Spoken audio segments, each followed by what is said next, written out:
Hey, true believers, it's Englentine here. I've got an article I want to go over with you. It's all about the New York Comic Con and the retailers talking to Marvel.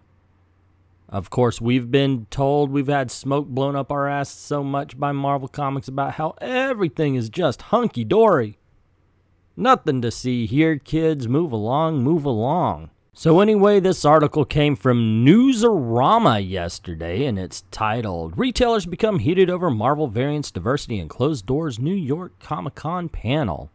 And it begins, an exchange between direct market retailer and Marvel comic editors became heated in the closing minutes of Marvel's retailer-only panel at New York Comic-Con 2017, starting after an unidentified retailer expressed concerns about Marvel's lenticular variants not selling very well in his store. Marvel executive editors Tom Brevoort and Nick Lowe fielded the question, thanking the obviously upset retailer for his feedback. However, the retailer cut Lowe short to express his distaste for Marvel's recent trend of replacing or altering its existing characters. Now, here's the big deal, guys. You and I, we can complain until our eyes are watery, and it doesn't matter. We found that out on Twitter many times. And the big reason why is because Marvel has already made their money off of the shops. See, we're not Marvel's customers. We're the comic shop's customers. Marvel's customers are the comic book shops. So the more we can convince other readers to drop Marvel and go to DC or the independents, the more the shops are going to put pressure on Marvel to change their ways. If the shops stop ordering Marvel, Marvel will start having to listen. The retailer specifically cited examples such as characters that don't reflect the ethnicity, gender, or sexuality of their predecessors, specifically expressing his distaste for Iceman kissing other men and Thor becoming a woman.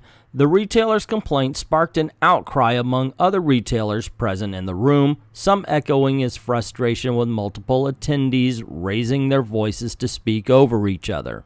Now on this, I would like to know context, because I've been in a situation where I've given quite a benign but negative review to a comic book starring a woman, Captain Marvel, and was told that I should kill myself, and I was told I was a sexist and misogynist, the whole 9 yards. So I'm not saying it didn't happen. I just want to know context. Was it really about the fact that Iceman kissed another guy, or was it the fact that he's a 50-year-old character with no history of homosexuality that is now being written as a stereotypical, not just stereotypical, but offensively stereotypical gay character? So it goes on to say, the original speaker called for creating new characters and not messing with the old guys. The old guys are solid, while second said that Marvel has never replaced its characters like this, and that has been the real point of contention.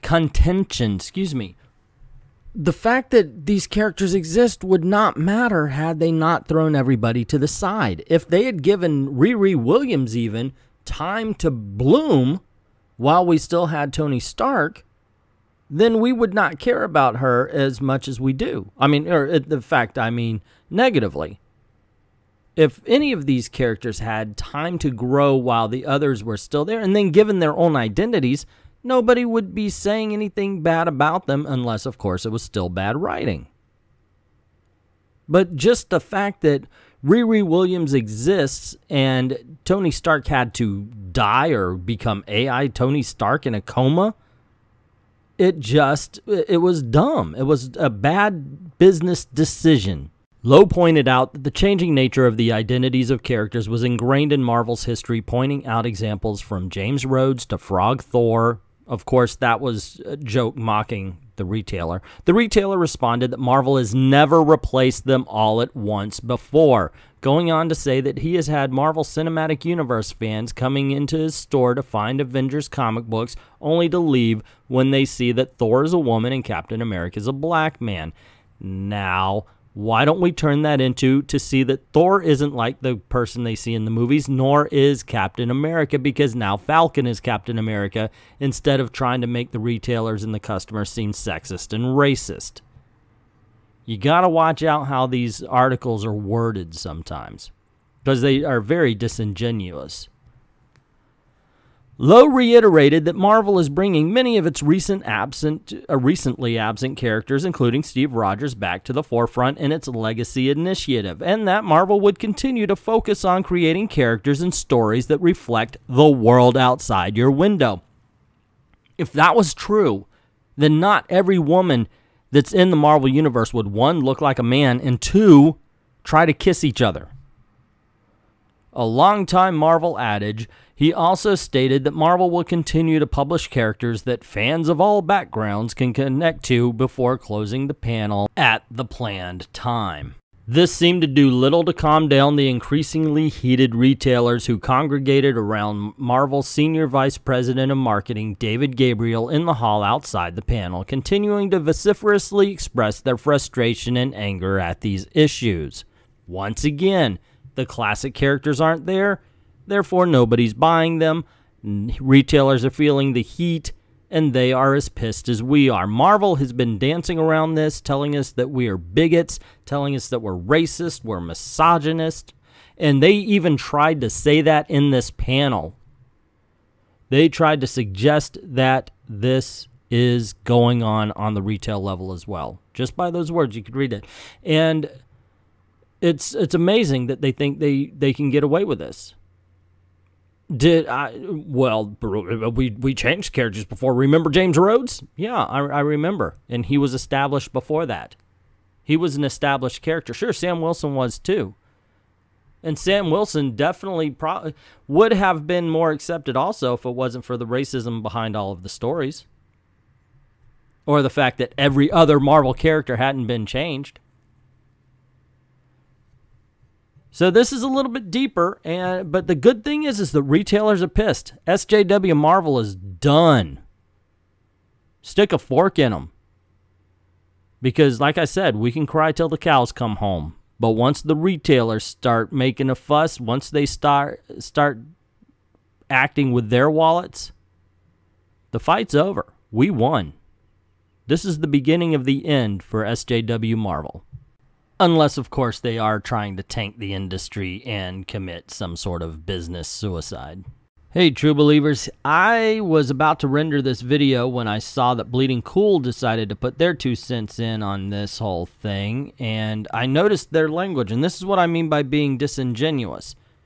Now, they never really back anything up, and here they're saying the words black, homo, freaking females were used multiple times, at which point other retailers started to boo. Those retailers in the room started to turn on itself. Marvel editor Nick Lowe tried to get calm by saying that Marvel tried to tell their stories for everyone, that the old heroes are not going anywhere, neither are the new ones. However, of course, we know that the old heroes went everywhere, except for into the books.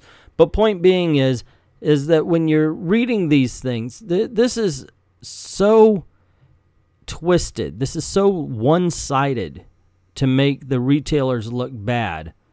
That once again, I would love to see video. I'm not saying this didn't happen. I'm just saying watch out when you're reading these articles, because especially from Bleeding Cool. Rich Johnston will definitely use language. It'll be like the incredibly misogynist Diversity in Comics was talking to the angelic Heather Antos, and, you know, it'd be that kind of thing. The added words to make everybody that they want to seem like a villain seem like a villain.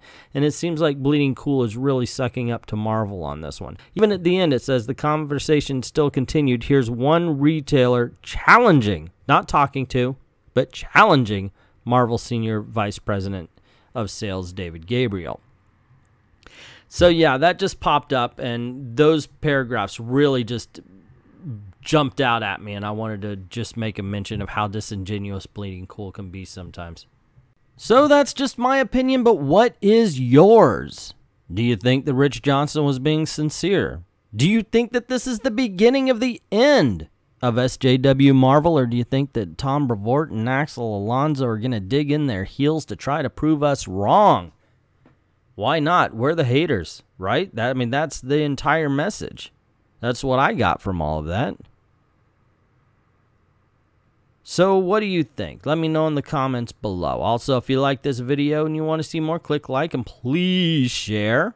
If you haven't done this already, click subscribe and hit that notification bell so you don't miss anything.